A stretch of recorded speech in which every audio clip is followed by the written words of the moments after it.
Hello, everyone. Welcome back to Life on a Mission podcast. I'm George. I have a very special guest on today. He has been a spokesman at my high school. He is a wrestler. He is in the ministry, and he is also gay. Super gay. Super gay. It is my buddy Stu Perry, and I'm lucky to have him on today. And Stu, just go ahead and talk about yourself for a minute. Yeah, well, I am Stu. I am 29 years old, and I am from Louisville, Kentucky. I am a professional wrestler. I work at a psychiatric treatment facility for kids that have been removed from their homes for all sorts of different reasons. I am a Christian. I love people. I love Jesus, and I am gay. So I guess that, other than some other things we might get into, that's just kind of an overview of me. Yeah. Well, let's talk about wrestling first and everything, because when you say wrestling, kind of just for me, myself, I don't know anything about the wrestling world. Yeah. So talk about that for just a minute. Yeah. Well, I think every boy at some point has seen wrestling, whether it was this Hulk Hogan or The Rock or Stone Cold or at least when you say those names, like people know who we're talking about. Oh yeah. So as a boy, I watched wrestling like crazy. I was obsessed with wrestling from the age of like 8 to like the age of 12, and just completely obsessed. I went to 2 SmackDowns that were in Louisville and just absolutely loved it. I have hundreds of action figures, and like that's what I would do every day. Nice. Just play with those action figures. And throughout my life, I kind of drifted away from that, but it's always one of those things that's like, it's kind of a cool thing to think about. Yeah. And in college, I was extremely overweight and had some fraternity brothers that helped me out and helped me get healthy. And I'm what's called a chronic addict. So everything I do, I get addicted to it.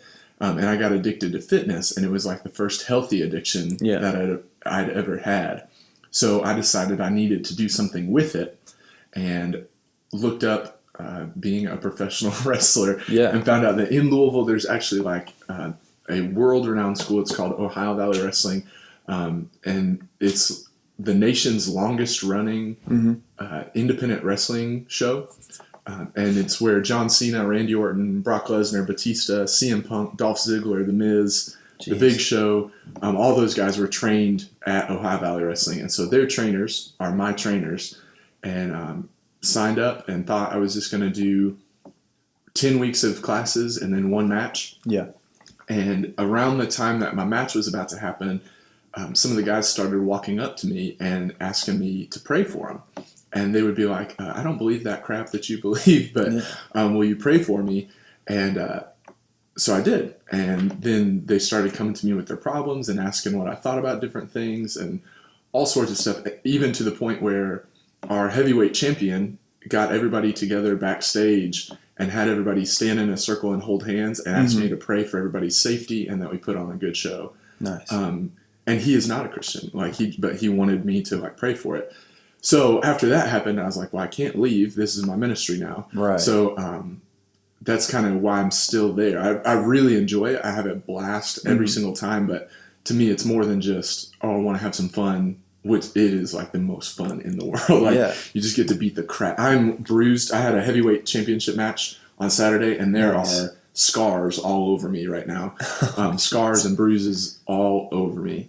But I have a blast. But to me, it's also a calling. So there's that. And then also because of my appearances on television, 50,000 people watch our show every week. Yeah. So when you can come in to a school or to a church, rather than just saying, hey, Stu Perry is here to talk, they can say, Reverend Stu, the pastor of disaster, is here. So that's your wrestling name. Well, it used to be. And then Reverend Stu got possessed by a demon. So now I'm Aemon, the demon marquis of hell. Oh, wow. So now actually when I travel, I walk in with all my demon gear on and start talking about, hey, this is how people see people with all of our problems and scary, like we look scary. Yeah. But the way Jesus sees us is this. And I start taking off all my stuff while I talk about what Jesus thinks of us. Wow. So yeah, it's definitely different, but to me, it's a ministry opportunity, and I get to have a blast Yeah. while I do it. It's not miserable for sure.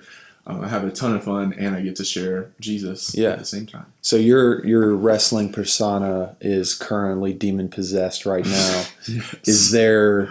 Do you see down the road maybe like an exorcised character in the future? There are people always think that. Yes, I will say I enjoy being a demon. It is a lot of fun because it's way more fun to act what you are not. And I am definitely not a demon. Right. But I don't know. We'll see. Right now, our owner is a former WWE superstar. His name is Al Snow. He's been on WrestleMania, and he's like, he will never ever know this, but his action figure is in my gear bag. So I hope he doesn't like listen to this. But since day one of wrestling, his action figure has been in my gear bag because I've like always thought he was awesome. Well, he just bought our company. So I get to work with him every week now. So like this guy, I have his action figure, and I was obsessed with him as a kid. Wow. Is now our boss, and he kind of thinks things up a week at a time. So we used to have long-term plans, and there's some of that, but right now it's just kind of like, let's see how long Amon can go for, and then once that's dead, we'll either exercise him or kill him off or whatever. So it's kind of like writing we are a TV show, so What level are you as like how many more levels would you have to go for me to see you in like the WWE on USA or something? I've been on WWE Network 3 times. Oh no. Just real quick things, like they weren't full matches or anything like that, but I have been on the network. Now that's different than like the TV show. Right. The network is like a Netflix, you pay for it. $10 a month, or I don't even know how much it is, but they have different shows on there than they do just on television. So I've been on the network. I've never been on like Raw or SmackDown or anything like that. But Ohio Valley Wrestling can go straight to WWE. So we are one step below WWE. And what would happen is the WWE scouts watch our program every week, and they make phone calls and say, hey, how is this person? How are they not only in the ring, but how are they to work with? Do they have, act well in public? Because that's important to them. They don't want any kind of fiasco or anything like that. And then from there, you could get put in their developmental program, which is called NXT. And from there, you go on to the WWE platform. So cool. So pretty close, I would say. Like, there's other independent wrestling where you show up and you would say, like, definitely these people are not probably going to be there. Ohio Valley Wrestling is, we have a following. And like I said, all those names that I mentioned before came from OVW. So, so it's definitely a possibility. And especially with Al Snow with us now, he is still very well connected with the WWE. And can make really one phone call and you could have a tryout with him. So. Nice.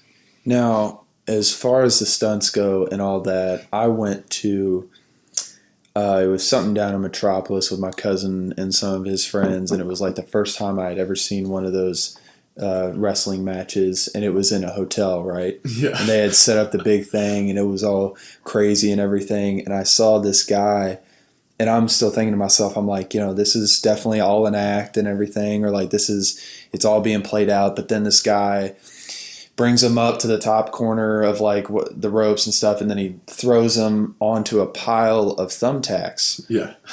And then the guy gets up and rolls over, and there's all these thumbtacks in his back, and I'm like, there are thumbtacks in this guy's back. So the stunts and all that, like, it's just absolutely real, but like there is there's like an agreed storyline or something that takes place. That's a really great way to put it. People all the time want to say professional wrestling is fake. It's not fake. When people ask, like, what are the chairs made out of? It is just a chair. Like, they're not special. What are the tables made out of? They're just tables. We take the metal ring off the bottom so that we don't get ripped apart. The night that I went was bring your own weapon night. There you go. That was it. So one of my friends had he made a chair, and he put he didn't put like barbed wire on it, but he put like oh man, he like covered it in like light bulbs. Yeah. He taped light bulbs to it, and the guy smashed the chair, and the light bulbs exploded all over this guy's back. Yeah. Yeah, those things are real. Now, I would say that those guys are idiots because you should never ever have a bring your own weapon night. They were bleeding everywhere. Right, and that's just not worth it. Yeah. There are definitely like ways to stay safe, but especially depending on who you're working with, we call it being stiff. So like the guy I worked on Saturday, he and I are both stiff workers.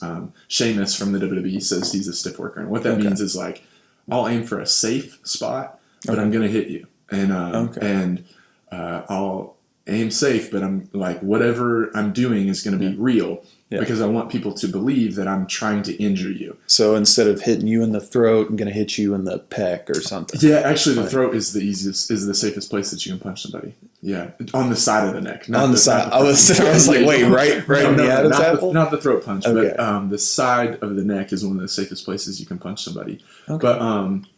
But it is fixed, so it's not fake. It's fixed. We typically, not 100% of the time, but typically we know who's going to win before we get in the ring. And we are not trying to not hurt each other. We are trying to not injure each other. So what we do hurts. And if I lifted my shirt up, you could see like all across my left pec right now is scars and bruises from one match. Yeah. So we get hurt all the time. My back is constantly in pain. I go to the chiropractor.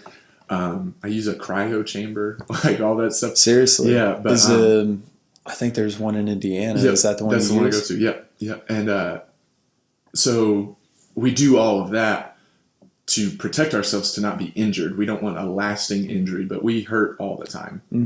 Okay, cool. All right, well, let's shift gears for just a minute and talk about your public speaking, your ministry, and everything. Obviously, you spoke at my high school when I was younger, and since then I've been banned 3 times. 3 different times they've kicked me out. Well, the first time that I heard that you were banned was with Jake Nagy. Yeah. You like drank something out of a sock. It wasn't that. We made peanut butter and jelly sandwiches in our armpits. Oh gosh.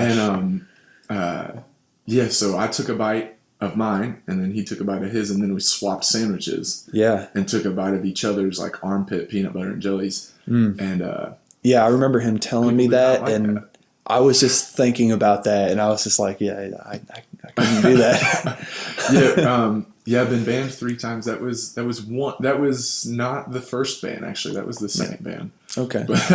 But I've been banned 3 times. Wasn't that at the Rock Creek campus? Yes. Yeah, I got banned from. Now Rock Creek was. I got. I guess called out. At the English Station campus. But Rock Creek, they were like, he is never allowed to come back there ever again. And I have not been back there since. But English Station was like, hey, if he does that ever again, he's never allowed back. So okay. But whatever, man. Yeah, well, no worries. I mean, things happen. Fine. But do you think, the ban now, is definite because of your coming out? For sure, Yeah, I will. I mean, at least for the foreseeable future, I will not be allowed to go back there. Now, in your coming out video that I saw, you had explained that even though you just got into a relationship, you had actually been gay for quite a while. Yeah. You've known for quite some time, even though I never knew, nobody else ever knew. You kind of just with you and your mentors had kept it on the down low for a bit. And what I'll say is never tried to hide it. That, but I was on full-time ministry with a church. That church knew, the pastors knew, the elders knew. Okay. And they were cool with it. We just, in deciding whether or not to share that publicly with the church or share that publicly anywhere, decided it wasn't important because I was not in a relationship, wasn't seeking a relationship, anything like that. So it was there was just no reason. I think the thing I think about is there are 1,000 things I could tell you about me before I would say, and I'm gay. Like, right. It just doesn't matter to me. Yeah. Like, that is way down on the list of importance. So I could tell you I'm a wrestler and I work at a psych facility and I love Jesus and I like to travel.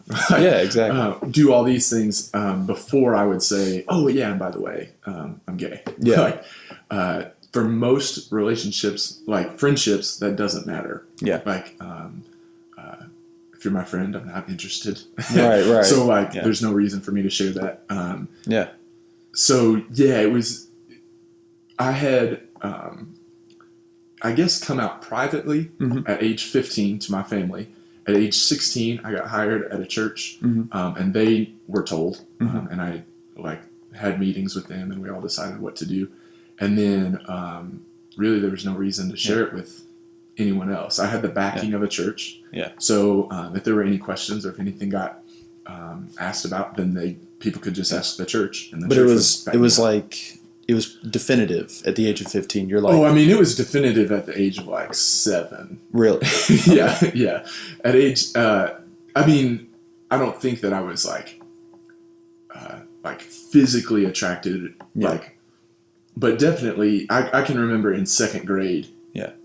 Really, like in 2nd grade, I could be like, oh yeah, he's a good-looking guy. Because 2nd grade is when you start to like joke about girls having cooties and stuff like that. Right. And like start to think it's funny to have a girlfriend or whatever. Right. And from that point, I mean, I really could know. I knew. And from then on, it was just kind of like, okay, when do I need to say something? And then at age 15, I kind of had this breakdown and I was like, Mom, Dad, I'm gay. And they were cool with it then. So. Yeah. How's the family now? Not great. Yeah. So they were cool with it when I was 15. Yeah. And actually, my dad wrote me a letter that I still keep in my wallet that was like, I love you more than life itself. Yeah. That will never change, like all this stuff. Yeah. So that was at age 15. And then last year, in September, I had a boyfriend. And I told them, like, hey, I really want you to meet this guy. And it was, like, the first guy I'd ever dated. Right. Really wanted a relationship with. And I told them that, and they said, if that's how you're going to live your life, we have no interest in participating. So, and I thought, like, maybe it was how they thought the rest of my family would react or whatever. But, like, I have an aunt and uncle that are crazy supportive. Yeah. And, took me and my boyfriend out on a date and have done lots of other things too. My grandparents are supportive, like all that. It's really just my mom and dad. And then my brothers, I have 2 brothers. I have an older brother and a younger brother. My older brother, I think, is just indifferent, doesn't care either way. My younger brother does not support, like, my lifestyle. Do you talk to him? Not really. Okay. I saw them at Christmas because my aunt and uncle... I wasn't invited to Thanksgiving, and then at Christmas, my aunt and uncle hosted Christmas. Yeah. And they said, hey, if you're not going to be supportive, or if you can't be cool with Stu and whoever he might bring, don't come. So they came, and I saw them there. Yeah. But that's the last... I saw my dad in February because he dropped off some Christmas presents. But, other than that, I haven't seen them. I sent a Mother's Day gift to my mom, and she texted me, thank you. And they texted me happy birthday on my birthday, but I haven't seen them. I haven't seen my entire family since Christmas. Okay. And haven't seen my parents since a long time. What do you think, your parents knew how you felt forever. What do you think shifted the gears when you got into a relationship? Do you think that they were just like, oh, that'll just go away eventually, or like now that it's real, that they're like, holy crap, he actually is gay? Or do you think they didn't believe you? Or I don't know that it was not believing. I think it was kind of a it's never going to be something we're going to have to deal with. Right. Like he might be gay, but like it'll never come up. Oh, he'll find a wife and just or maybe this just up, not find anybody. Like maybe just be happy. Like they're just crossing their fingers for celibacy or something. Right, and that might be where I end up, but and that would be fine. But I think once it became like they were going to have to deal with it. Mm-hmm. Because up until that point, they didn't have to deal with it. It was just like, Stu's gay, but makes no difference. And now it kind of does. They didn't try to have like conversations about, or were they like, well, we acknowledge how you feel. Can we talk about this? Or were they just like, we love you? It really was. It was. I was 15. Let me think. The way I remember it is, we love you. Is there anything we can do to help? Mm-hmm. And that was kind of it. Because we live close to the belt buckle of the Bible Belt, right? I'm just, I would imagine. I've heard cases of like, oh, well, you're going to straight camp or something, No, there was nothing like that. Okay. No, definitely no, like, it's called conversion therapy, and nothing like that. Like, they were not trying to change. That's what it's called. It's called conversion therapy, yeah, and it's just not used anymore. Like, right. Now the consensus now is, even among Christian therapists and Christian psychologists, is you are born that way. You are born with at least a predisposition. So, do you think any experiences in your life kind of elevated you to that? Maybe. There are some signs in my life that I was abused very, very young where I don't remember it. Yeah. But I don't remember it. So to me, it's kind of a... So you couldn't even figure out the culprit or something. Right. So to me, it's like, I'm not even going to worry about that. Like, just because of my addictive history, I have obsessive compulsive disorder. It's likely I'm bipolar, but I won't let the doctors diagnose me with that. All that, because of all that, it is likely I was abused somehow. And with little kids, it's so hard too, because like, what could be seen as abuse on one kid wouldn't on another kid, especially with a baby and stuff. So it could be that I was just like handled wrong or whatever, and that triggered something in my mind. And that's kind of the thing, is it's called biological predisposition. Yeah. And so the same is true with drug addicts, alcoholics, stuff like that, where you're born with this addiction, and until something happens in your life, it won't show itself. Okay. But if something does happen in your life, like schizophrenia is that the way too, where it's like you're disposed, but if you don't ever have any experiences, then it won't show itself. That's like what happened to my great uncle. He had a wife for a long time, and she ended up leaving him for another woman. Yeah, and just became schizophrenic on the spot. Yeah. It was just there was nothing else to it. Yeah, those things can definitely happen, where it is like you're predisposed, and unless something shows itself, it won't. And that's kind of the thought, even among Christian psychologists, is like you are born at least with a disposition. So like I would say I was born gay, but others would say I was born with a predisposition to be gay. Yeah. Or at least not even to be gay, but a predisposition for an attraction same sex. Right. And so there's no point in trying to change that. But Christian psychologists now don't really do conversion therapy. They just do like, hey, this might be your burden to bear. Just don't act on it. And that's okay. Like if that's how you feel, like that's fine. Right. So, I think that's kind of where my parents were, is like, I do think that they are of the understanding now that like with the science that we have, like I was born this way. And they were just kind of hoping that I would never act on it. My only problem is within the Christian community, at least, is everybody is going to have their predispositions or their different walks of life or their different views. And I personally believe, even if I don't share the same views, that there can be a way, kind of like in an environment like this, where we can have an open dialogue and just kind of talk about, your experiences and your mindset and what got you to this point, what it is that you think about on a daily basis, instead of, kind of like what your parents did and saying, what, get out of the house or something like that. It wasn't quite like that. I will say, my parents are awesome. Yeah. I think that they're dealing with it thinking through it and stuff right now. Just only the way they can. Yeah, I think they're trying to like take their time and stuff. And I do feel they still love me.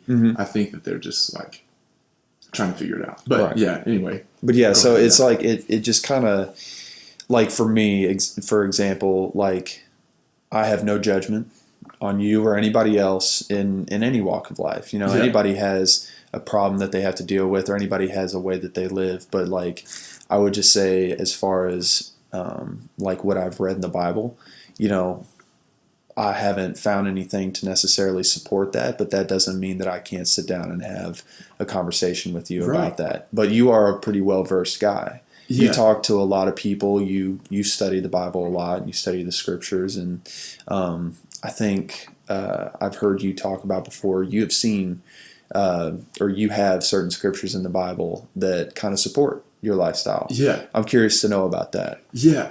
Well, just to like back up a little bit, I think it is really important that Christians don't fight over things that don't so much matter. Like. What I would say is like, hey, we don't have to agree on everything. We agree on Jesus, and that's important. So like, even if you question my lifestyle, don't question my salvation. I know I'm good. Like, well, not good as in like a good person, but like I know I'm settled. Like, my salvation is there. Jesus died for me just as much as he died for you. And just because I am the way I am doesn't mean that that's not true. And I'm reading Billy Graham's autobiography right now. Yeah. And in it, I just read this morning, he was in India, and they were talking about like a majority of their population is Catholic. Yeah. And he said that at that time, it was really cool because he could see that Catholics and Protestants were not going to fight over dumb little things. Yeah. What he said is we all need to unite under the cross. And so that's kind of my thought is like, you don't have to agree with me. Yeah. You don't have to, I'm not going to try to like, when I preach, I don't preach like, and everybody should be gay or, or everybody should accept that I'm gay. I don't even bring up that fact. I just say like, hey, Jesus loves you no matter what your thing is. And I know he loves me. So like, you don't have to agree, but you do have to like be nice. But exactly. But part of your ministry also is that, you know, you reach out to people of the LGBTQ community and you say, listen, you can still have a relationship with Jesus. Right. No matter, like, if you're in the middle of something wrong, that doesn't mean you have to get your life right. It's like if you have something that you're dealing with, you don't have to go deal with that and then come as you are and, you know, just let Jesus be in your life. Yeah, and I think that that's what's important too is like, personally, I do not find conviction of my lifestyle. However, I do find conviction of drug use, like whatever. I have other Christian friends that go to Colorado and smoke it up, and they're fine, and they feel okay about that. Yeah. Now, I personally, in my life, don't think that I should do that. They personally, in their life, think that they can because it's legal there. Like, they wouldn't do it here because it's not legal. Right. But I would find conviction of that. Some Christians think that they shouldn't drink at all.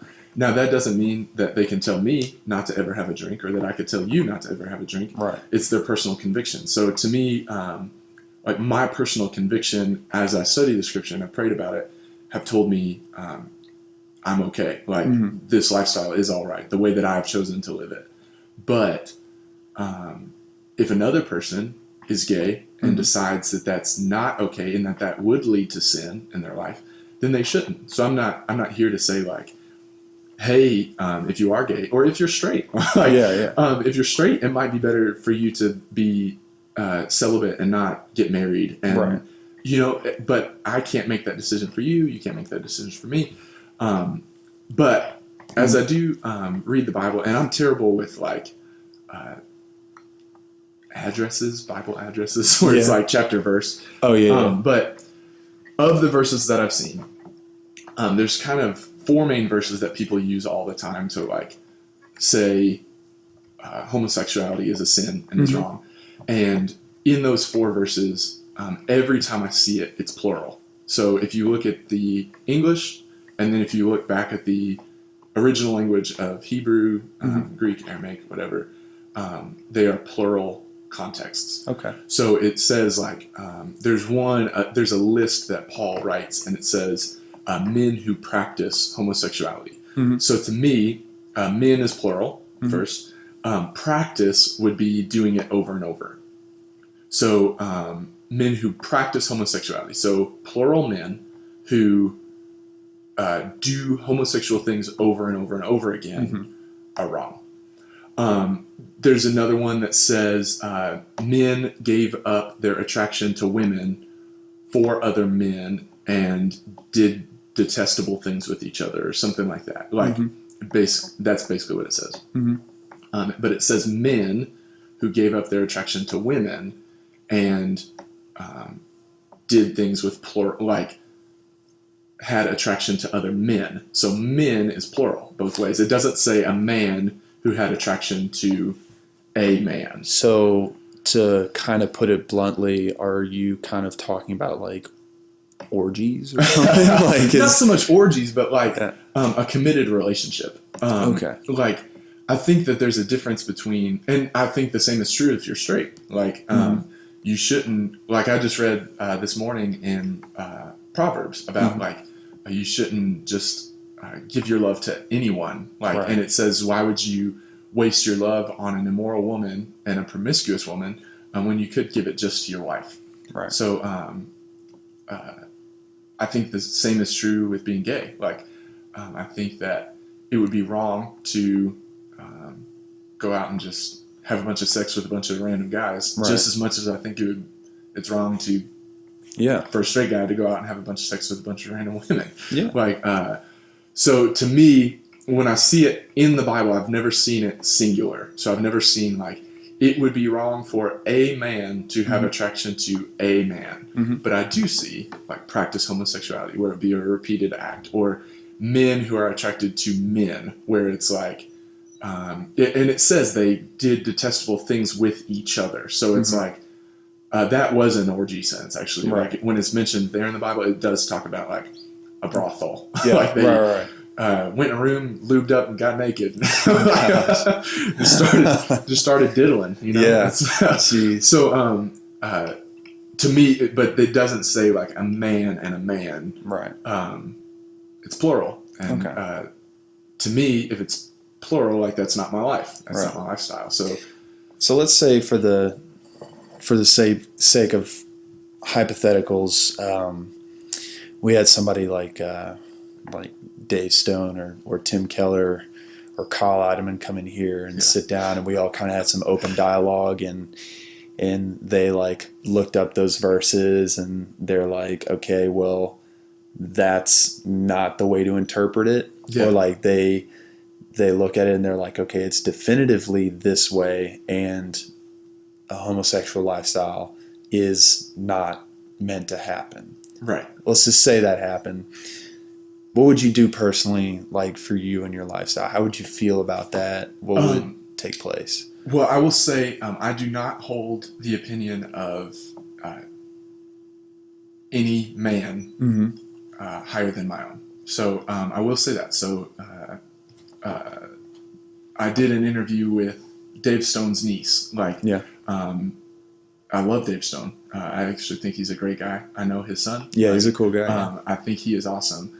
But Dave Stone doesn't get to tell me what I'm convicted of. Right. So like he can interpret things one way, but that doesn't mean that I have to interpret it that way. The Bible is open to interpretation, and that's okay. What I would say is my loyalty is to Jesus. So if I look at the Scripture, and I'll listen to other people, and I'll take into account what they think, but just because they say this is what it means does not mean that's what it means. I've heard many pastors say many things about the Bible that are I just don't believe.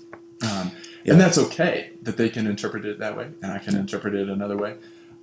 We don't have to agree on everything, but I mean, I think there are some things that are like cut dry, like this is the way it is. But to the things that are open to interpretation, I think that they're open to interpretation, and that's okay. We can have different interpretations, and that might mean that they never hire me, and that might mean that like they don't want me speaking at their church or whatever. But and that's fine. Like I really do think that that should be the way that it is, so that your church is united and all that. Yeah. But that doesn't mean I shouldn't be welcome at your church, and it doesn't. For sure. And they are not that way. I'll say that. Like, yeah. The pastors that you mentioned would not kick me out of their church. Yeah. Because I'm gay. Like, right. It just wouldn't happen. Yeah. But I would say my loyalty is to Jesus. So when I look at the scripture, and I've prayed over the scripture, and I would also say, like, I've cried many, many times about being gay and wishing that, like I was born another way or whatever. Like, why is this my burden? You know, I think about like Paul when he says like, this is the thorn. And you know, I think that this could be my thorn, that like, Christians see me a certain way, and I'm just going to have to deal with that. So if this is my thing, then that's okay. But as I look at the scriptures, I don't see that. And I've prayed over it. I've studied it. I've read opposing views. So it's not like I only study to validate myself. Like I've read opposing views. I've read books on opposing views, all of that. But in my heart, I have seen, I am not convicted. Like, and I think that I'm convicted of so many things. Like, it's not like I'm not convicted of sin. Like, when I sin, I feel really, really bad. And I'm like, oh, I need to not do that again. So it's not like my heart is far from God. It really is like I'm searching all the time and asking God, like, hey, if there's anything in me that offends you, tell me. Show me that. And that just hasn't come up. So here we are 2,000 years later after the publication and distribution of the Bible. The subject of homosexuality in the church has definitely been making ripples in the world now. I think that glass is broken. I don't think it is. I think it's just sweating. There's a crack right on that side, maybe. Oh, that's okay. It's still good. Well, so here we are where these subjects are definitely being confronted, when in the last 2,000 years, it's always been like, get that out of here or something. You know, like it's just like, we're not even going to talk about that. What do you think it is now that's changing in our day and age or society, or like even you as somebody, as a pastor and a homosexual and a wrestler, that combination of a person is coming to fruition and being as public as you are and talking to many people as you are? What do you think is going on in our world because of that? I actually think it's a great thing for many reasons, not just for the LGBTQ community, like not just that, but I think overall people are owning their faith now because access to information is so easy now. People don't have to just listen to a pastor, go home and say that's the truth. They can listen to a pastor, go home, study it for themselves, and usually walk away saying that's the truth, but owning that truth even deeper. So like now, or if you hear something and you're like, I don't know if I do buy that, or I don't know if I do agree with that. You can go home, study it, and then maybe you agree differently, but you can see where that other person was coming from. So I can definitely, I can't say I don't see why people would say that it's like that they believe that it's wrong for me to live a gay lifestyle. I don't think anybody can say it's wrong for me to be gay. I think that's like a judgment of a person. I think living a gay lifestyle, I could see that people would say that that's not okay.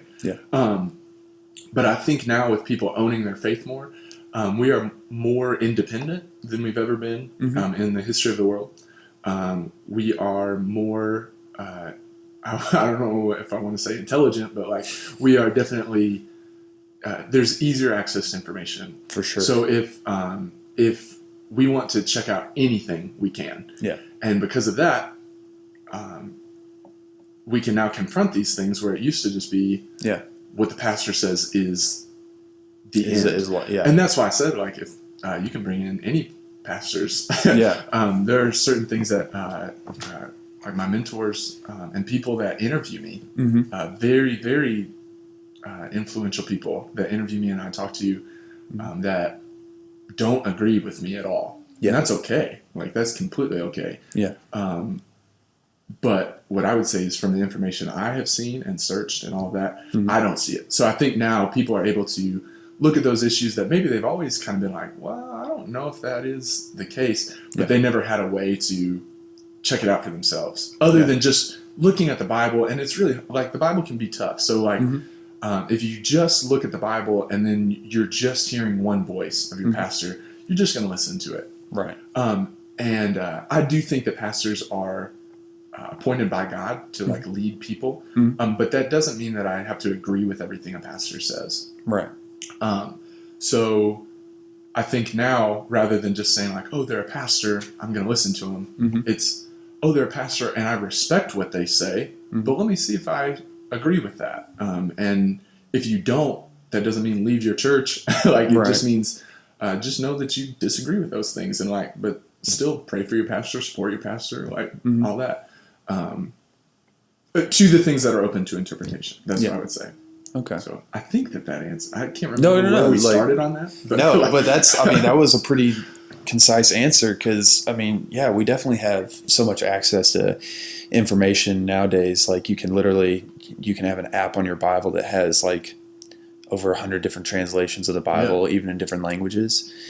And that honestly, actually, that kind of scares me a little, because I'm like, why do we keep having to retranslate the Bible? Like, can we just kind of agree that like this is what it says, and not be like, well, you know, but like, that's neither here nor there. That's a subject for another time. Well, that's because they keep finding older manuscripts. Really? Like, so what happened is, like, when Paul wrote it, like, we don't know if we have Paul's writing. Like, we don't know if we have the one that Paul wrote, or if we have the one that Paul wrote and then a bunch of people have written down since then. So once we find older ones, then if you can imagine, like, if I were to write 1,000 copies, if I had to hand write 1,000 copies of something, then along the way I'm going to make mistakes. Right. But once we get back to that original, get back to the older one, we can see more and more of what it looks like. So that's why it's not, and usually they're not major things. It's just, we find the older manuscript and it's like, oh, well, the verb actually, or the noun actually does include men and women. Like, that's one now is like, it used to be, we thought it was all male. Right. Like, it would just say brothers, but now we're finding that it means, the actual word means brothers and sisters, or men and women, rather than just men. Like, God is inclusive. He doesn't just, like, he doesn't hate women. I promise. Right, exactly. And I'm gay, so it's fine. Like, I'm gay, so I would be the one to be like, hate women, but no, I don't. Well, here, let me ask you this question. Have you seen anywhere in the Bible where someone who was a homosexual play a role in the story of the Bible? Because I've truthfully, like, I've heard it both ways. Like, somebody was like, "Oh, I'm fairly certain in the Old Testament there," and I'm just like, I haven't seen anything yet. But not known, no. Now I laugh because I'm actually studying right now, and I don't. What I'm about to say, I don't believe. Okay, but some people do. There is the friendship between David and Jonathan. So Jonathan is Saul's son. And David is to be the future king. David and Jonathan were pretty close. And it says, like, they kissed each other. It says that their bond was greater than a friendship. They cried with each other all the time. They were found naked together. Like, so people have said, some baby boomer generation people right now falling out of their chair. So people have said David and Jonathan were gay. In the Bible, I cannot find anywhere to say that they were anything more than just the absolute best of friends, and they were just comfortable with each other, and that's fine. Like, I will not, I don't think, ever preach, like, and here's the gay couple in the Bible. Right. But people have said that. I don't see anyone who is known to be gay as, like, a major player in the Bible by name. There are gay people mentioned, but not by name. So, but David and Jonathan, look into it. It is interesting. Just like, there's a list of stuff that's like, I don't know that I would do that with my friend. Like, You also got to look at like the times back then too, but also, you know, I mean, at the same time, every time I walk into the YMCA locker room, there's like a bunch of 7-year-old dudes who just don't care. Yeah. And I'm just like, okay, well, they're obviously from a different time, but you know, whatever. But yeah, it is. Yeah, I mean, you do have to look at, because definitely like kissing back then was not weird. Yeah. But some of this stuff and the way that they talk about each other, it's like, man, they had a bromance that was, and I don't know that it was a romance, but they were definitely not just normal friends. And I'm not saying that they were like fondling each other, but right. But there's, I mean, you can look into it, but I don't see that in the Bible, no. Okay, cool. Well, let's shift gears and talk about a little bit of your history. When when you spoke at chapel one of the first times, you had talked about, you know, your life and your come up and everything, and you had talked about some of your struggles. And one of those struggles was pornography, as I'm sure 95% of every male in the United States struggles with, but you kind of have a story about it. Yeah, it's definitely becoming more and more of an epidemic, and it's really scary too, because like it's kind of like ratings on video games. Like I don't think that video games are the cause of violence, but I do think that kids being exposed to certain things before they're ready to experience those things is the cause of stuff. I think social media is the cause of violence, or at least school shootings anyway. Yeah, I think that definitely plays a role for sure. With pornography, the scary part is that 8 out of 10 kids will have their first exposure to pornogaphy by age 9.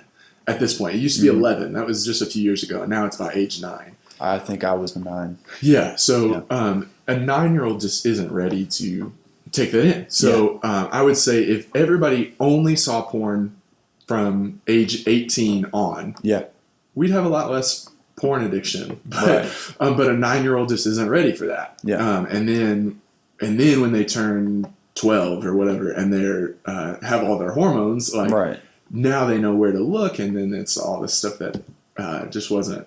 Especially with the access that we have today. So it used to be, at least like when I was 15 or whatever, like you at least had to click a box that was like, I am 18, and now there's not even that. It's just like, like you just go to the website. Hey, can you type? You just are on the website, and now people have phones that have access to the internet. So it's like you are in your bed late at night, and your phone's right there. And your phone is right there, and your mind is like sexualized. So it's a whole lot easier. We had to, like, I think for mine and your time, we had to like go on LimeWire or something to give our computers cancer. Yes. You had to like download it. It wasn't even just a website that you could go to websites, but even when you went to the websites, you had to download the video. Right. And also you had to be on a computer. So like you had to find time where your family was not there. And exactly. But now everybody has a laptop, an iPad, and a smartphone, like all that. It's great. It's just too easy to get it now. Yeah. And that's I am all for free speech, all that. Like make your stuff, but make it be where the people who are supposed to see it. R-rated movies, you have to be 17. You have to show an ID to get into an R-rated movie. I don't understand how porn has gotten away without any kind of like restriction on. To me. Yeah, I just don't. I truly cannot understand that. But also, you know, there is like certain levels of porn as well. Yeah, and you can even find like back in like when I was in middle school and elementary school, what I can find on Instagram alone would have been considered porn. Yeah. And it's not. It's not considered porn to people nowadays. But I'm like, okay, look, if I saw this in the 3rd grade, like what I can find on Instagram, it'd be all over. Yeah. Like I don't know what would be going on. Like it's just like, this is so much, and it's all just on my Explore feed, or it can be just like you could search anything and then somebody's like, well, look right over here. Yep. And it's all right. Yeah, it is. It's like, it's so easy to get to at least pornographic information. Yeah. And that's, I can't remember who said it, but they said, I can't define pornography, but I know it when I see it. Yeah. It's like, Instagram, people be like, oh, that's not porn. And it's like, no, that was made for a sexualized purpose. Like, yeah. They'd be like, oh, well, they're just expressing their body, and be like, well, and if that's what you're doing, I can tell that. I actually can tell that. Like, I can tell if you are artistic and that's what you're doing, and I can tell when you're trying to like get me sexualized. Yeah, like, there's a definite difference in those two things. I have a friend, and he's a model, and like he does nude modeling. He does nude modeling. Yeah, but it is actually artistic. It is not meant to provoke or it's not perverse. It's not. It really isn't. And I know, like, some people listening to this right now are like, no, it is. No one should be naked ever. My great grandma, when she was alive, she said the only person who ever saw her ankles was her husband. So, like, wow, she died when she was 96. That is Victorian. So to think like that's how she grew up, and now we're saying like. And I'm not saying everybody should walk around naked and post pictures of themselves naked. Because that's different. Yeah. But like with the artistic stuff that he does is much different than, and it is. It's just about showing the body. But so I was addicted to porn. And like I said, I'm what's called a chronic addict. So everything I do, I get addicted to. And I've been addicted to like juggling. Like I juggle torches. Like, if that tells you like how my mind is, like, anything I do, I get addicted to it. It's not just like people. I get addicted to people. I've had like restraining orders taken out on me because I get addicted to people. like these things happen. These are real things. I am an addict. Okay. And porn was just another in the line of addictions. At my worst, I was viewing pornography for 9 hours a day. And not even to masturbate. Like, I would just watch porn for 9 hours a day. And just to, like, feel comfortable. Yeah, to, like, not think about other things. So, now, like, with my psychiatric background and studying it, like, the endorphins that are released when you watch pornography are the same as when you're doing cocaine. And it is a drug. Like, so, for me, it was like, hey, I don't want to think about being fat and miserable, so I'm going to watch a lot of porn. Right. And I didn't think about, like, oh, I should just get healthy. It was just like, well, rather than do all that work, I can just watch 9 hours of porn. Yeah. So I would just watch a ton of porn. And then I'd get off, like, either once at the end or, like, sometimes at the beginning and then just keep watching. And then you're just like, oh, I wonder what they're up to. Yeah. And I would just watch a lot of porn. Like, a lot of porn. Do you think that, to get personal with this, do you think that it's played anything like in your life right now? Like, do you think it may have had anything to do with your view on your sexuality at all? I don't think so. For the main reason that gay porn has never done anything for me. Don't like gay porn. It I don't know. Can't get into it. And I'll mention this, but it's like I don't want you to think that like I'm comparing you to this guy or anything. But pornography is obviously a plague, and it's just it has really warped the lives of countless people. But somebody that was interviewed about it was Ted Bundy, who is a famous serial killer, but he was interviewed hours before he was going to be executed, and he basically kind of just told his story on how he was exposed to it at a young age and how he completely blames everything that he's done on pornography. And he said that it was so euphoric at the beginning that every time he tried to do it, he had to chase it a little bit more till he got to the point where he killed women. Yeah. And that was the only thing that really satisfied him. And, everyone has their addictive levels to one extent or another. But you got to wonder, being exposed to something like that, being triggered with something like that, could that lead you on a path to wherever you are right now? And, what effect could that have on you? And I've always wondered, if like, especially for you, like, did that play anything? But if, you say you didn't, then I would say not in my case. I do know certain people that are that way. And the only reason I say not my case is I actually wasn't exposed to porn until 14. So I was age 14 before I saw anything. It was a Girls Gone Wild commercial on Comedy Central at 5 o'clock in the morning, every morning. So what I did is I would set my alarm for 5 o'clock in the morning. South Park would be on, and I hate that show. Like, I think it's so... I can see, like, there's funny moments, but it just the animation bothers me. So, like, I'd be watching South Park, and Girls Gone Wild commercials would come on, and that was my porn. Wow. And I remember the first time I masturbated was to a Girls Gone Wild commercial, and I thought I had broken my penis. so I ran to the bathroom real fast, and I was like, "What just happened? Like, what was that?" And that was it. So I had friends that had told me about pornography. I had never masturbated before that, like knowingly. I'd I guess as a little kid, like play with myself and stuff. But I'd had friends that had talked about masturbation and porn and all this stuff. And I just always pretended like I knew what they were talking about, but I had no idea. And then once it happened, I was like, now that felt pretty good. It's like learning a superpower. So from then on, it was like, I was hooked. And I would say it wasn't bad until I was 16. And then it was the worst when I was 20. 20. But for 5 years, I was heavily addicted to porn, and to the point where I was sleeping 30 minutes a night, and then I would wake up and go preach. I would sleep for 30 minutes, wake up and go preach somewhere. Did that sit heavy on you? Yes, very, very. But it was kind of one of those I can't stop. I had done everything to try to stop, and I just couldn't. Did it affect the way you preached? Yes, I was terrible. I was very, very surface level, because I also wasn't studying the Bible. Yeah. Because when you watch porn for 9 hours a day, you don't have time to read the Bible. Exactly. Yeah. A lot of times I would read the verse that I was supposed to preach on, or the passage or whatever,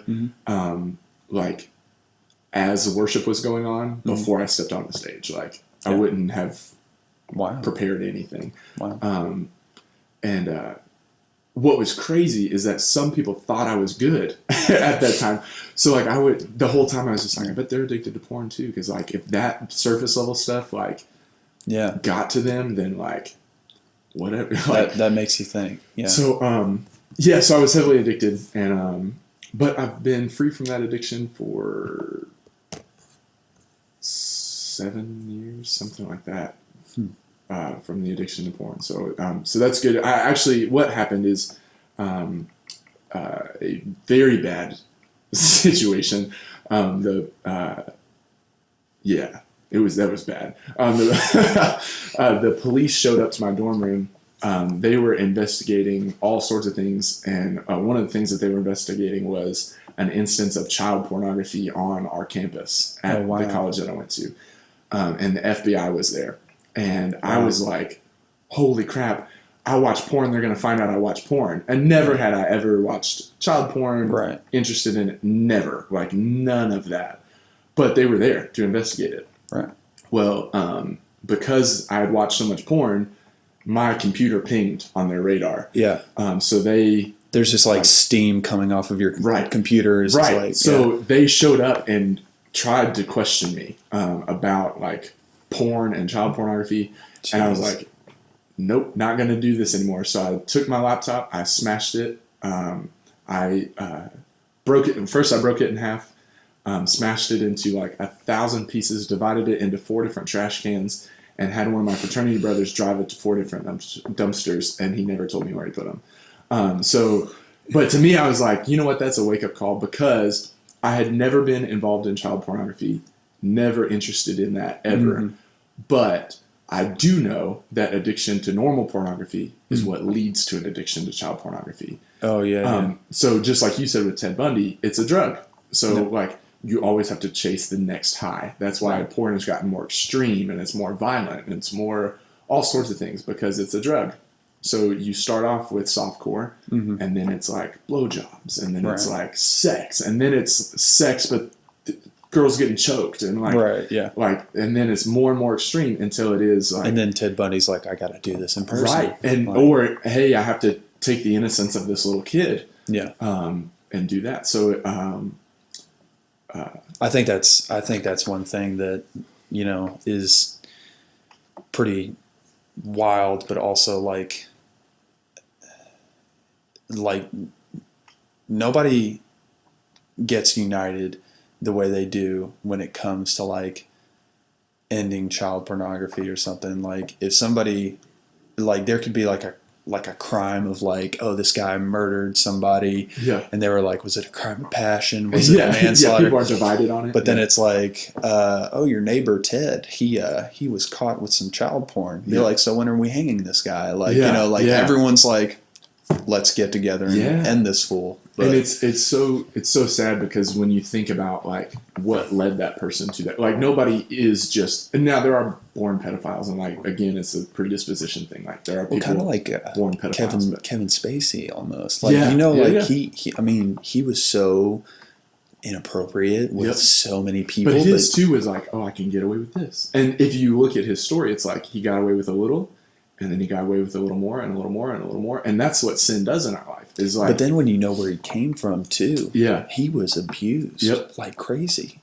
And his brother talked about it, and his like, yeah, Kevin Spacey's a great actor because he hated being himself. Because he knew what happened to him. Most actors are great at it because they've had to learn how to not be themselves their whole life. So he's the same way. Yeah. And that's that's how sin, or, I mean, I call it addiction, like, but that's how it works, is like, if you give it just a little bit, then it will take over. And it won't be overnight. And it won't, like mine was a 6-year addiction or whatever. But like, you'll start with Girls Gone Wild commercials. And by the end, you're watching porn for 9 hours a day, not sleeping. And the FBI shows up to knock at your door. And you look back and you're like, why is the FBI here? And it's like, well, because of that Girls Gone Wild commercial and because you kept watching it. So what I would say is like, do you think let me also say, like, I was not being charged by the FBI. Right. I work with kids. I was not. You haven't been convicted of anything. Not even charged with it. Like, they didn't even talk to me. Right. My computer just pinged on their thing, and they came to question. So, like, they questioned a lot of people. So let me clear that up first. Right. But it was terrifying to have the FBI, like, in my dorm room, me seated on my dorm room bed, while they're asking me about porn. Like, do you think the FBI, like, if the FBI, let me rephrase this, where do you think you'd be if the FBI hadn't showed up? Ooh, that's a great question. Ooh, yeah. Dang. Do you think you'd be the pastor of disaster still? Or? I think I would be a pastor of disaster. Wow, that's a great question, actually. Because after that, that's when I actually got, like, healthy, when I broke my computer.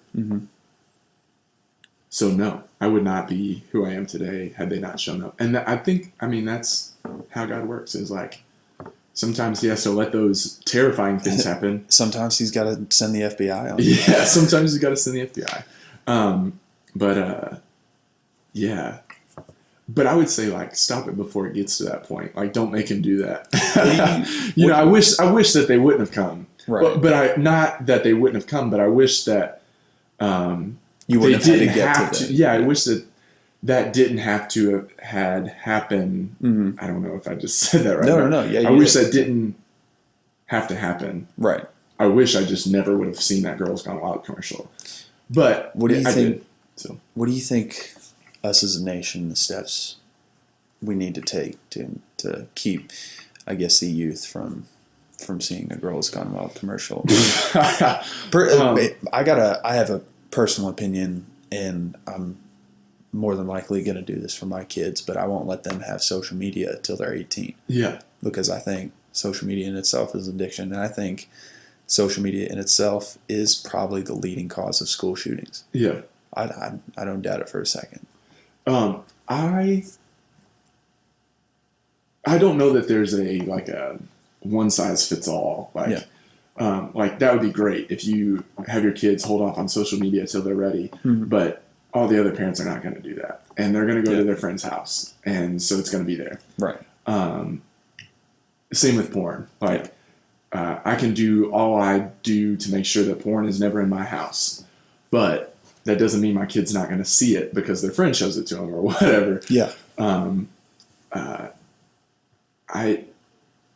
I truly think, and I work with a ministry called Triple X Church, and they help people with porn addiction. They've got the app, right? Yeah, there's an app. I've got that. There's an app, and they are good friends with like Ron Jeremy and stuff. Those guys are awesome. They do really great things. They always have this thing called the Great Porn Debate, where one of the guys from the church and Ron Jeremy sit down and talk about porn. Yeah. And one of the things that Triple X Church has said that I agree with is like, we don't want to limit someone's freedom of speech. Real quick, for those of you guys who don't know who Ron Jeremy is, do not look up Ron Jeremy. He's a porn star. He's a porn star. Yeah. Like, don't right now Google on the spot like Ron Jeremy. Yeah. Disclaimer. Yeah, he's a porn star, and he's like made thousands of films, and like he's known. Yeah. He is like the world's number one, most well-known porn star. He is the porn guy. But he says that those guys are his friends, and he's like, we don't agree. And what they do agree on, though, is that they don't think that they should be able to limit and say people are not allowed to make pornography. Right. Because if you limit that, then you can start taking away what I'm allowed to say, and I'm not going to have that. So, like, right. But we do have to come up with a way to limit kids getting access, and that's for everybody. Like, like I said, like if you go to an R-rated movie that just shows boobies in a pool, like, you have to. Which that's PG-13 now, but anyway, like, seriously, but like if you go to an R-rated movie that has murder and drugs, and stuff like that, you have to show an ID. Right. And that is in a movie theater. Or even if the movie says the F word more than one time. Right, yeah. If it says it a bunch. Yeah, you have to show an ID. I don't understand why actually, I do understand. It's because the porn industry is a multi-billion-dollar industry. Yeah. And they make the government a ton of money. And they pay those people not to vote on that issue. And they pay those people to stay quiet on that issue at all, and talk about abortion instead.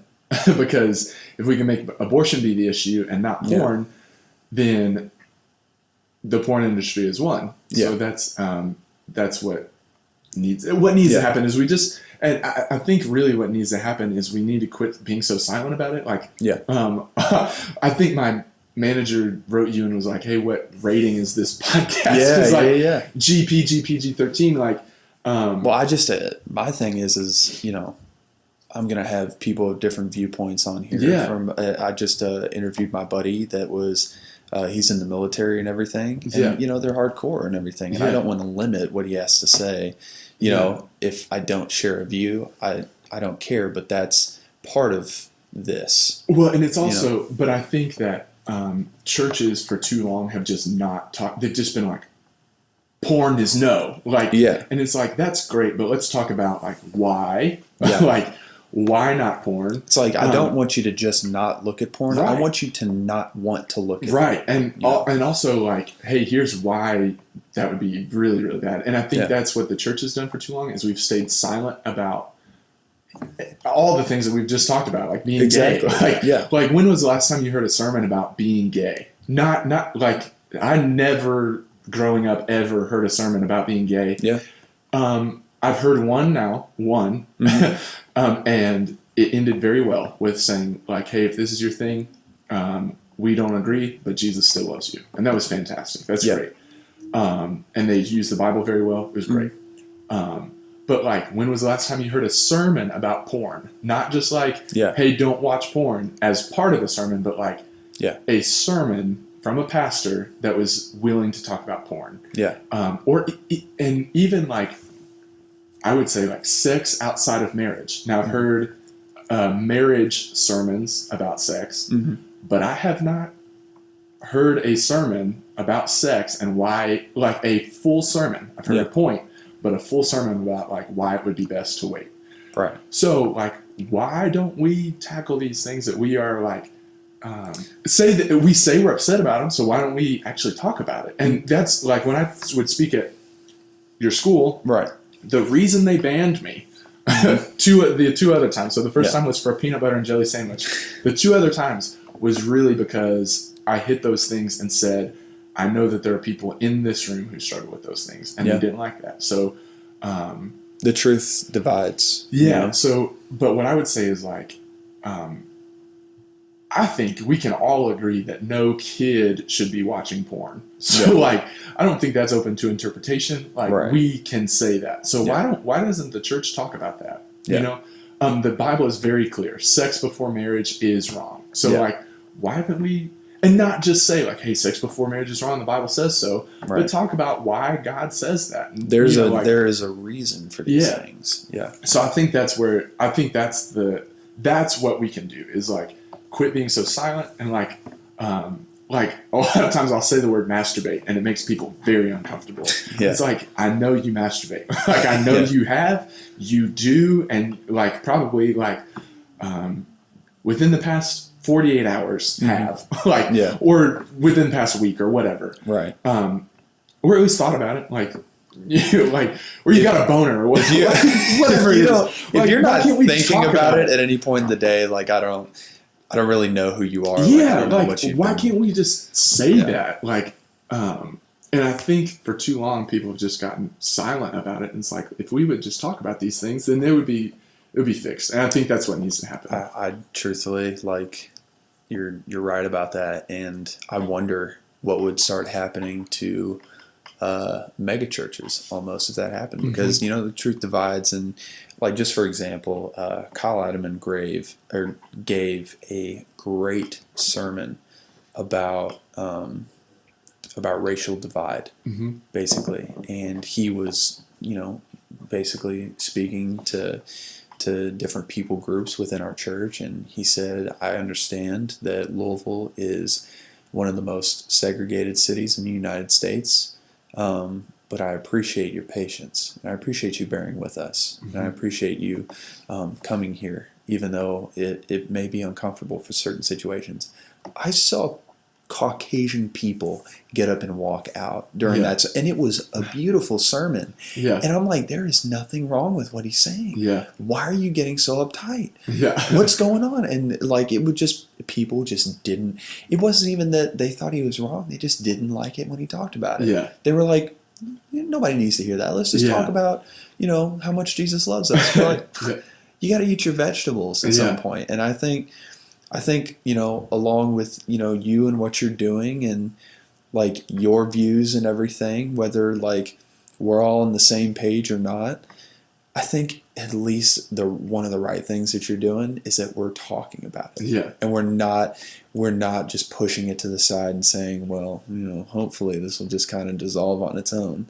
You're making enough ripples to just at least whatever side anybody is on, to at least stand up and be like, you know what, I'm willing to have some open dialogue about this. I'm willing to get to the bottom of this. I want to be able to respect you and respect the person next to me, and just at least acknowledge that we're all in this together.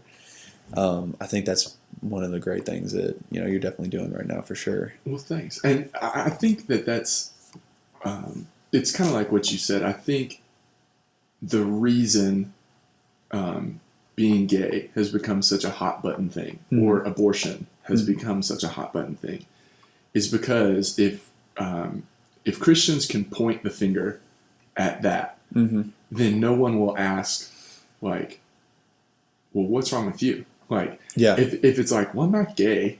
I'm not gay. I didn't have an abortion.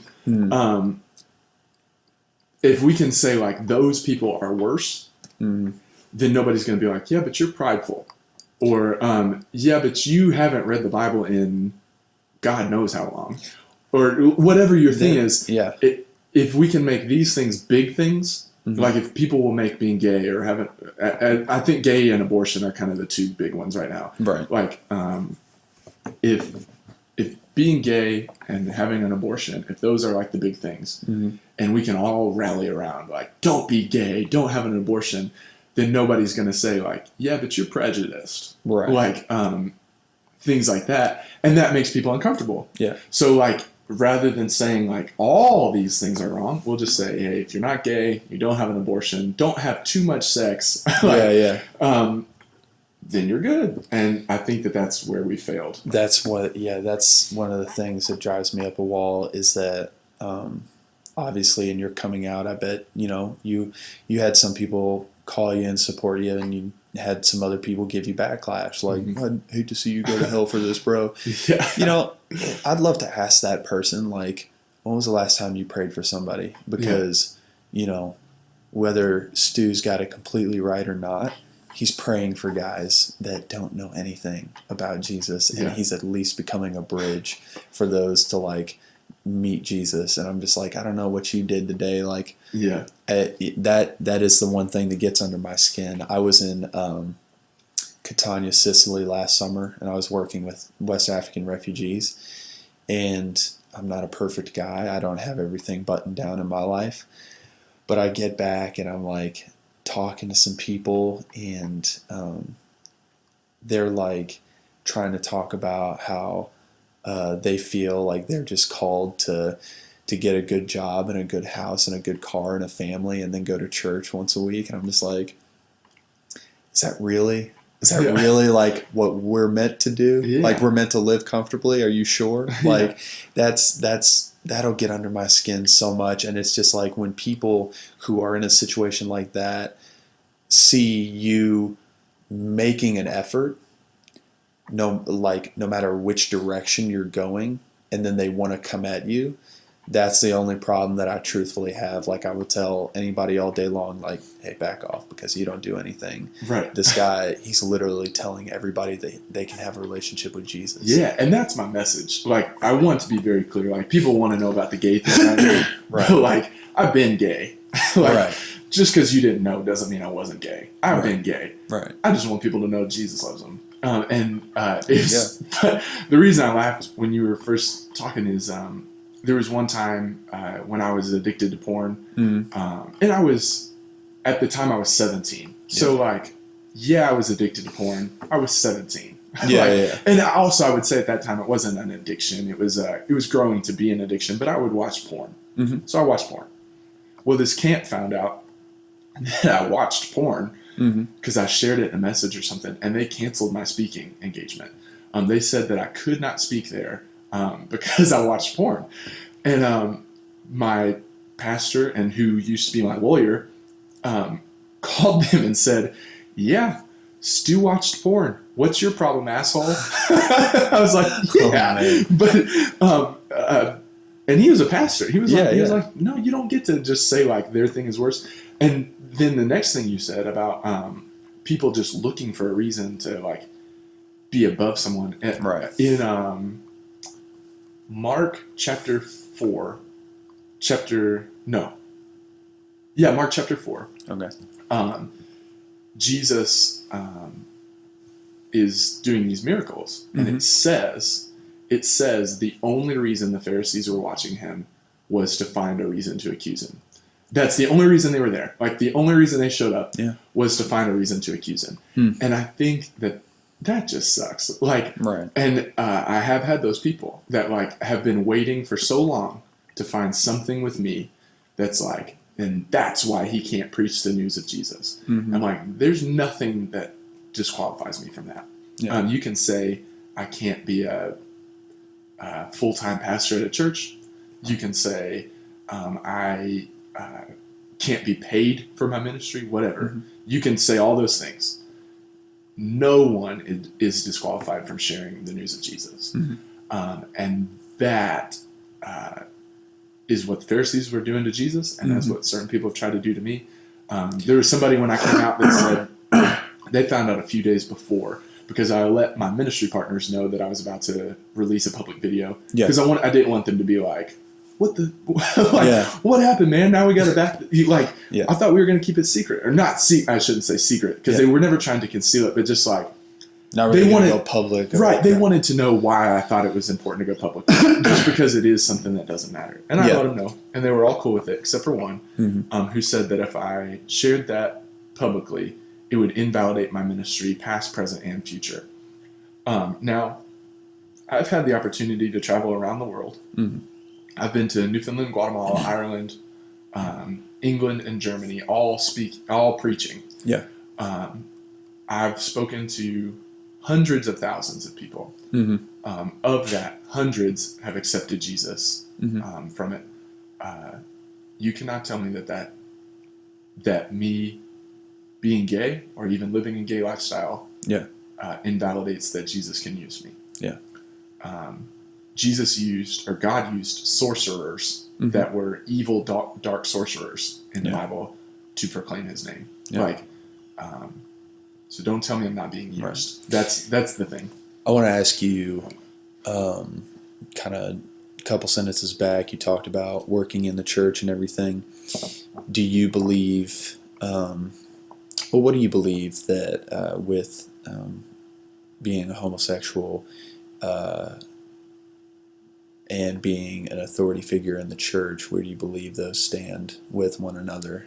Because there was a church down in Western Kentucky who the choir director was a homosexual, and one half of the church had a major problem with it. The other half of the church was like, well, he loves Jesus and he's just trying to help. But their argument was, he can be here, he can participate, he can worship, he can pray, he can be baptized, but we don't believe that he should be an authority figure in a leadership position. Leadership position. So where do you feel like your lifestyle and a leadership position would walk with one another? I'm actually looking into that, and it is one of the reasons that I am not in full-time ministry right now, because I don't know 100% where I stand on that. The thing that I keep coming back to is church leaders should have nothing in their life that causes anyone to stumble. Right. So, if you are a pastor, I don't think that you should drink or and that's my opinion. So, again, pastors can tell me that they don't think that. That's fine, man. Yeah. Just live your life. Right. But I don't think that. Pastors are held to a higher standard, and the Bible is very clear about that. Yeah. I don't want my sexuality to be a reason that someone doesn't accept Jesus. Yeah. So being a pastor is different to me than being an evangelist and being there's a major difference actually. Yeah. Like an evangelist you're no longer part of the flock. You'd be a shepherd now. Correct. Yeah, and you're held to a higher standard. I don't find fault with my personal life. Okay. Some people would, though. Right. And if that's going to divide the church, and I mean church like capital C, like the church, not just like a church. Yeah. But like if it's going to divide the church, then I don't want that to happen. I would rather the church be united and me just not be in a leadership position, and that's fine. Yeah. So right now, and again, because I cannot 100% defend and say, I know for me personally, I don't find conviction with my lifestyle, but because I believe the Bible is mostly silent about my particular lifestyle, of being one man, not like the plural, then I can't say 100% that everyone should agree with me. Yeah. So because of that, I don't think that I should be. Now, leadership position is different than pastor. So like, I don't think that I should be a pastor right now. Yeah. Right now, while I'm figuring these things out. Once I've settled in my mind, I'm good. But while I'm thinking about it, I shouldn't be. Okay. Choir director, I don't know. Like, and worship leader. Like, maybe not on staff, maybe not paid. Should I be able to lead worship? I think so. Yeah. But again, like if you're taking resources and being paid by the church, I don't know, like, It's different to me. I feel that. So, well, all right. We're gonna have to get you out of here in a bit. I'm gonna give you some rapid fire questions if that's cool. Hit me. What is the best thing about your life right now? The best thing about my life is actually it is wrestling right now. Yeah. Like wrestling is the most fun thing about my life. That's what I would say. The past 3 weeks, I've walked backstage, and Al Snow, who we talked about, he always has critiques for everybody. Mm-hmm. And when I walked backstage the past 3 weeks, he has just looked at me, pointed at me, given me a thumbs up, and stood up to shake my hand. Nice. And that has made me feel really good. So that's the most fun part of my life right now. What is the most difficult thing about your life right now? I am really trying to grow a whole lot, and finding time for all of that is. I keep having to wake up earlier and earlier. Like this morning, I was awake at 6 a.m. and studied for 4 hours before I came here. So nice. I'm really trying to grow, but that's hard work, and I'm OCD too. Like actually diagnosed OCD, so it's that's hard. Oh, I feel that. Favorite book? My favorite book. Oh, The BFG by Roald Dahl. It's awesome. Yeah. Okay, cool. Favorite movie? The Departed. Really? Yeah. Yeah, it's awesome. All right, cool. Favorite music? Like artist or type? Let's do artist, type, and maybe band if you have more than one. Okay. Well, I would say all right, I'll go with artist is artist and band. Old, like when they first came out, Mumford & Sons. Okay. All right. Yeah. I know that everybody's like, yeah, whatever. They suck. They suck now, but they used to be good. And they're the best live band I've ever seen. That's why I like them so much. Cool. They're the best live band I've ever seen. And then type of music would be like alternative rock. Okay. Like pop rock. Okay. Cool. Lame. You've been to a lot of places in the world. Where is a place that you haven't been that you would want to go? Australia. Dude, same. That's my number one, yeah. Nice. Yeah. I have my travel agent, every day looks and sees if there's a cheap flight to Australia. Because even if I could just fly there and fly back, I'd do it. It's awesome. Yeah. Just to get a cup of dirt and say you've been there. Yeah. All right. For the audience, if you could give them a piece of advice about anything or something that you live by, what would you tell them? My mantra right now is if one man can do it, another man can do it. And I think too many times we look at people and we say that they were a special person. And I think that God makes different people different ways. But if one person pulled it off, another person can pull it off. So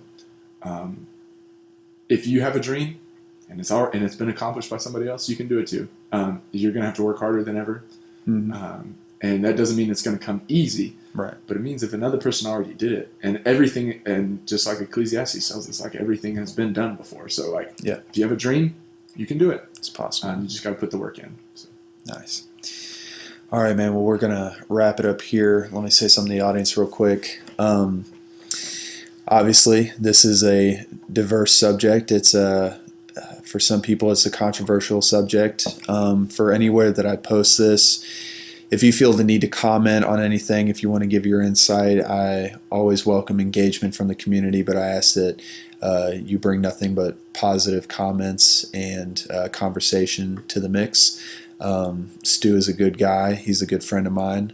I love the dude. And that's where we'll be going from there. And Stu, thanks for coming on today. Yeah, it was fun. I appreciate it, brother. Yeah. All right, this is Life on a Mission.